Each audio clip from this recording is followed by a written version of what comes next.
Clever Dungeon Master teaches his players a valuable lesson. Hi everyone, All Things D&D is back with another story. This one was submitted by our viewer Cat Soul. Sometimes it's hard convincing your players that they're in fact playing incorrectly. I know, it's D&D, there isn't a wrong way to play. But sometimes there is. Tell us your teachable D&D moments after listening to this clever story. I've been playing D&D for a couple of years now, and suggested starting a game at my workplace. My coworkers and I meet on our lunch break every 2 weeks. It's not ideal, trying to cram the games into the 1-hour lunch break slots, but we make do. When I first put out feelers for who would be interested, I got a pretty good response. 4 people who said they had played before and were keen to play again, and 1 newbie. Since most of the players had played before, I had them all start at level 3. We did have a session 0 to explain and create characters, but I spent the majority of the time with the newbie player. She had chosen to play a paladin, so we rolled her character, and I made sure she understood the rules of the game. During our first session, I realized my mistake. Even though the other 4 said they had played before, it quickly became apparent it had been some years since they'd played, and I'm guessing hadn't belonged to any particularly good games or groups due to their playstyle. The monk had prioritized charisma and constitution over strength and dexterity, making her attacks pretty weak in battle. The rogue was your cliché edgelord who refused to trust the group and kept trying to sneak away and do his own thing, which is frustrating in any game, but doubly so when I only had an hour to get through my planned session. The bard was the most vexing metagaming, announcing stats of creatures or the answers to puzzles often before I'd even finish describing them, and for some reason refused to use spells, cutting words, or bardic inspiration. In battles, all he would do is rush in with his rapier. Why would you choose a bard and not a fighter if that's all you wanted to do? The only one who really knew how to play was the barbarian, who would rush into battle and hit things with his axe, which is fine, except all the other players would copy him. I tried everything to make them see they could do more than draw whichever pointy weapons they had and roll to attack, going as far as to have them run into doubles of themselves who they had to fight. The doubles used their class and race abilities, but even seeing others use the abilities they could use didn't encourage them to change up their battle style. I also tried putting them up against enemies who used spells and attacks that discouraged bunching, as the players always did, but nothing was sticking. I was thinking of ending the campaign when I got an idea. The players all received a mysterious invitation for a clandestine meeting with the big bad they had been chasing for a while. The invite took them to a room that was empty, except for a note that said, "Freedom takes everything you have." The rogue immediately tried to ditch the party and run, but the only exit out the room was suddenly blocked with 5 doors, each with a symbol on them: a dagger, an axe, a sword, a fist, and a musical note. As the doors came down, 4 skeletons appeared in the room, and I asked the party to roll initiative. They all behaved predictably, rushing in as always with swords and stabbing the skeletons, even as I prompted them on each of their turns if any of them wanted to use bonus actions, although it is worth noting here that the monk used a key point to do flurry of blows. They weren't much of a challenge and they were soon down, leaving the party to examine the doors. However, as they were looking, all the skeletons regenerated back to full health and combat resumed. The party caught on to the fact that this was a puzzle room, and to their credit, did try to start working out the puzzle. The skeletons were a deliberate choice. They weren't tough enough to usually provide a huge difficulty for the party, but they were getting hits in, and it became clear that if the party didn't figure out how to unlock the doors and get out, the skeletons would eventually do enough damage to take them out.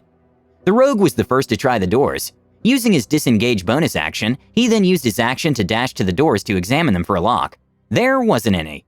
The others kept attacking, with the exception of the barbarian, who entered a rage and tried to break the doors. No luck there either. In the next round, the rogue used hide and then sneak attack. The second his arrow hit a skeleton, the door with the daggers vanished. This got the party excited, thinking that each of the skeletons opened a door. Maybe there was a specific order in which they had to be killed.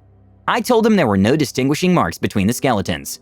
They then reasoned that the rogue had killed the first skeleton, and the door with the daggers had opened. Maybe the next door, the axe, meant that the barbarian had to kill the next skeleton. On his next attack, the barbarian used his frenzied attack and killed the skeleton. However, no luck with the door, and it stayed shut. Again, they took out all the skeletons, mostly stabbing, even as I asked them every turn if they wanted to use a bonus action. They said no. The monk did try her poison spray cantrip to open the doors. No luck, although I made sure to compliment her on thinking outside the box. The skeletons died, then reanimated, and the 4 remaining doors stayed shut. The party was getting a bit frustrated, but was enjoying the puzzle. Even the bard, who would have usually called out the answer by now, remained silent. Because I'd made this one up, so there was no way he would know it from previous games. But finally, they had a breakthrough. One of the skeletons fired their bow at the monk, and she used deflect missiles to catch it and throw it back. The door with the fist opened. The rogue caught on first, recalling the clue from the beginning of the encounter. Freedom takes everything you have.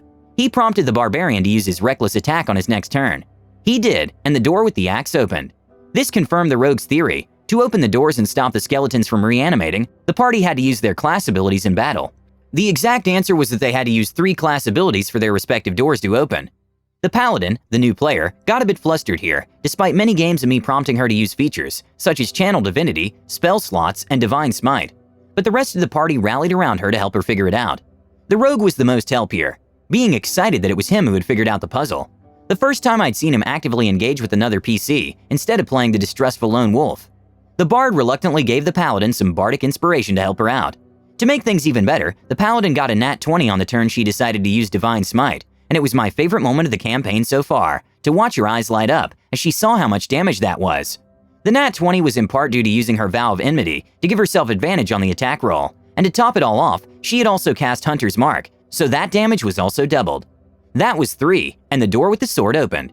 That just left the bard. He cast Prestidigitation, which was useless in the fight itself, but did count as using a bardic ability. That was 2. It took 2 more rounds with the skeletons, as the rest of the party encouraged him to figure out the final move he could do. Something other than stabbing with a rapier. Finally, as a skeleton stabbed towards a very bloody rogue, the bard finally used cutting words to make the skeleton miss. The final door opened, the skeletons crumbled to dust, and the party were free. It was by far the best session of the campaign. The party were elated that they had figured out the puzzle and won the fight, and there was a sense of camaraderie that had been lacking before. As they were leaving, the paladin exclaimed, "Oh, I can use Lay on Hands," and healed the rogue, which gave me hope that this session would encourage the party to use their class abilities more often in future encounters. I'm not going to blame the party for how they'd behaved before this. I should have been more attentive in Session 0 and figured out that they weren't as experienced as they had said and thought they were. I also should have started them off at level 1 instead of level 3, so they could get used to the basics before getting all the other class abilities. The hour-long sessions also aren't as ideal for learning the game as the usual 3 to 4 hour sessions are. Also, in hindsight, I should have had all the characters give their PC a reason that they would want to belong to a party, to avoid the lone wolf antics, although that player after this session has been much warmer towards the idea of belonging to a group. I changed up the monk's stats for her to give her a fighting chance in battle as well. The bard's attitude hasn't really changed. I still can't understand why someone would insist on playing as a bard when they have no interest in using any of the abilities. But now the party has seen him use inspiration and cutting words, and understand how useful those can be.